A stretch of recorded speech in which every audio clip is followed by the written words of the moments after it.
Inside China's $5 trillion reboot, what the US never saw coming. When a major economy faces a shock from global markets, what happens first? Cut production. Mass layoffs? Stagnant growth? Not quite, at least not in China. In late April 2025, China unveiled a series of economic policies with a clear goal: stabilize employment, protect domestic businesses, and sustain growth, despite complex external volatility. What's surprising isn't that they acted, but how they acted, with a scale and speed rarely seen. Nearly 12 million new jobs targeted for the year. A slew of skills training programs, consumer subsidies, and loan support rolled out. And notably, expanded public investment and fiscal policies pushed hard, acting as a buffer against external volatility while many nations are trying to adjust to crises. China is redesigning its economic model and consumption cycles to be proactive, flexible, and deeply systematic. So, what specific policies are driving China's economic resilience in 2025? Join Top 10 Discoveries Official as we explore the 5 cornerstone strategies Beijing is deploying to secure jobs, bolster economic resilience, and maintain recovery momentum, despite global challenges. 5. Large-scale public investment to create jobs. When economic growth faces pressure from international trade and domestic restructuring, China didn't choose to cut back. It chose to build. The 2025 goal is clear: create over 12 million new urban jobs, a bold but grounded target, considering the 1256 million jobs achieved in 2024. To achieve this goal of over 12 million new urban jobs in 2025, China isn't just relying on the market, it's activating large-scale fiscal tools, deemed the most robust in over a decade. Central to this strategy are 2 major funding sources: special bonds issued by the central government and special-purpose bonds from local governments. These are the 2 main money pumps, kickstarting a wave of job-creating projects nationwide. Specifically, Beijing has increased the issuance of central special bonds to 1.3 trillion yuan, up 300 billion from 2024. This funding will be allocated to key sectors like industrial equipment upgrades, green technology advancement, energy security, AI development, and domestic consumption chain innovation. These aren't just strategic long-term sectors. They're also sources of high-skilled jobs, from factory workers to engineers and system developers. Alongside this, local governments will issue an additional 4.4 trillion yuan in special-purpose bonds, focusing on urban infrastructure projects, inter-provincial transport expansion, and notably, rural revitalization. Projects like urban transit systems, suburban railways, regional bridges, urban drainage systems, and community service centers, all are initiatives capable of generating millions of new jobs, especially for low-skilled and technical labor. These aren't just investment figures. Every yuan spent is a job opportunity. In other words, Beijing is using public investment as a force multiplier to reactivate the entire labor ecosystem, not through direct subsidies, but by creating real projects and real jobs.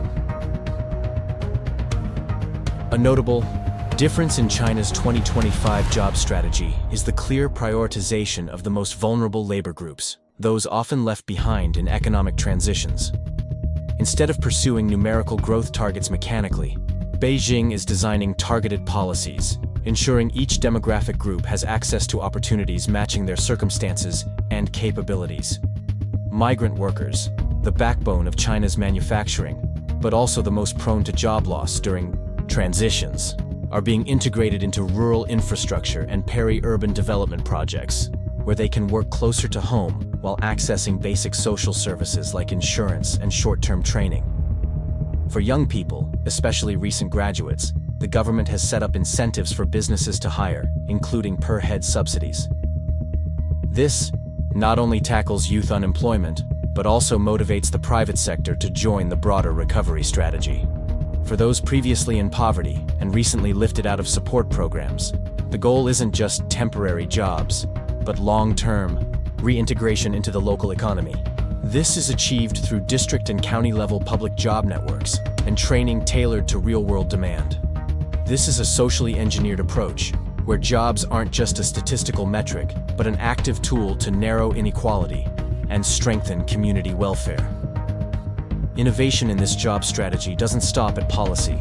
It's also backed by modern management tech, specifically big data and digitized job platforms.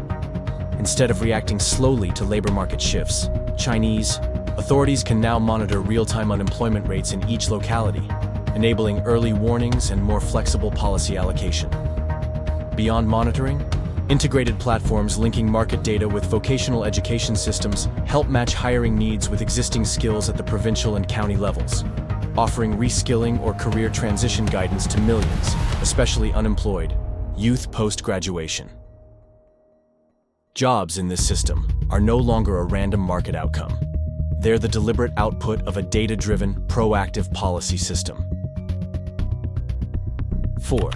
Cutting interest rates and required reserve ratios. If public investment is the engine, monetary policy is the fuel. Amid global economic turbulence and unprecedented trade instability, China has sent a clear signal. Monetary policy will work, hand in hand with fiscal policy in 2025. On May 7th, the People's Bank of China, PBOC, announced its largest monetary adjustment package since the start of the year, with two key moves: cutting policy interest rates and reducing the required reserve ratio, RRR. Activating credit with lower interest rates.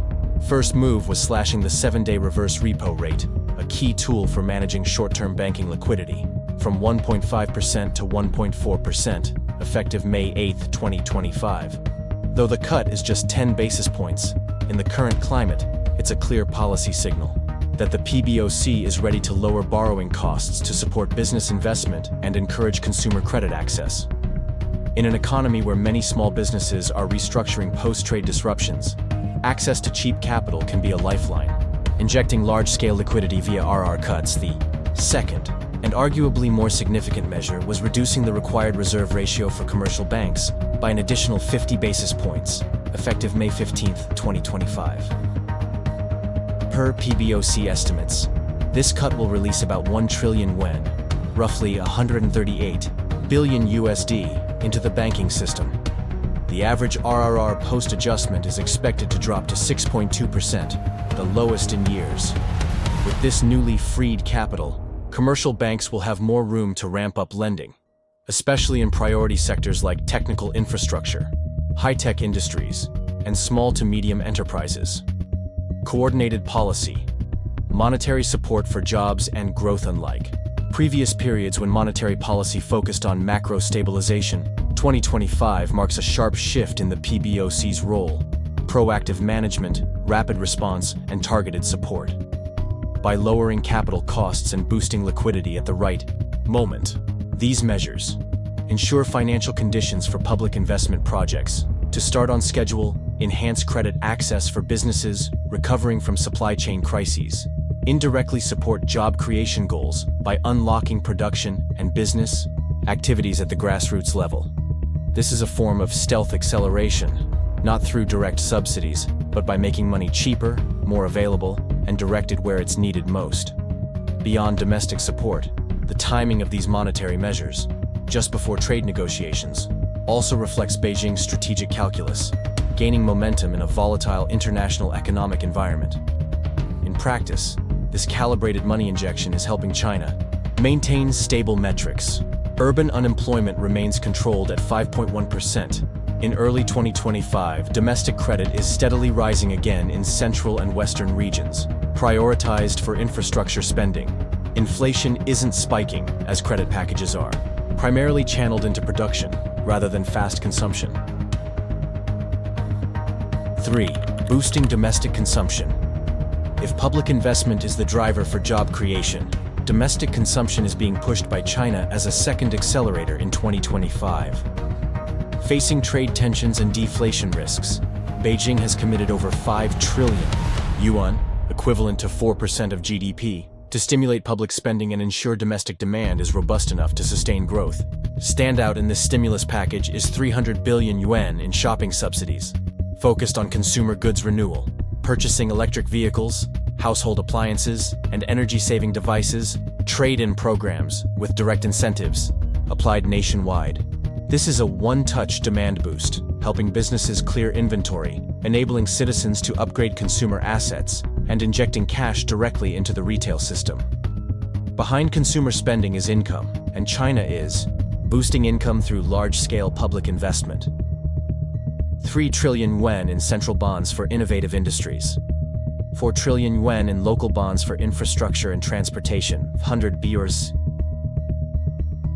billion yuan in bank refinancing to spur consumer and production credit. Alongside this, salary hikes for public servants and state employees starting in 2025, estimated at 84 to 140 billion yuan, create a ripple effect. Higher wages, increased consumption, higher business sales, more hiring.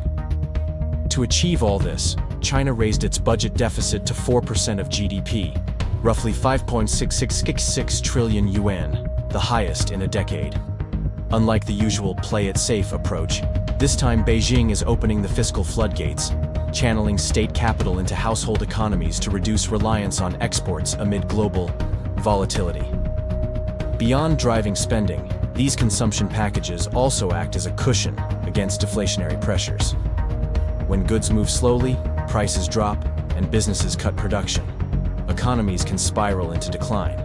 By stimulating demand at its root, consumers, China is maintaining enough demand pressure to sustain production and jobs. This is a two-way policy, saving demand while preserving supply, a balanced approach between short-term needs and long-term structure. In 2025, China is spending over 5 trillion yuan to ensure domestic consumption doesn't just survive, but becomes an official growth engine. From shopping subsidies and wage hikes to infrastructure investment, each policy is designed not just to inject money, but to build consumer confidence to open their wallets. 2. Supporting private enterprises and startups. China isn't just investing in infrastructure or consumption, it's also rewriting the rules to support a sector that contributes over 60% of GDP, 70% of tech innovation, and 80% of urban jobs, the private economy.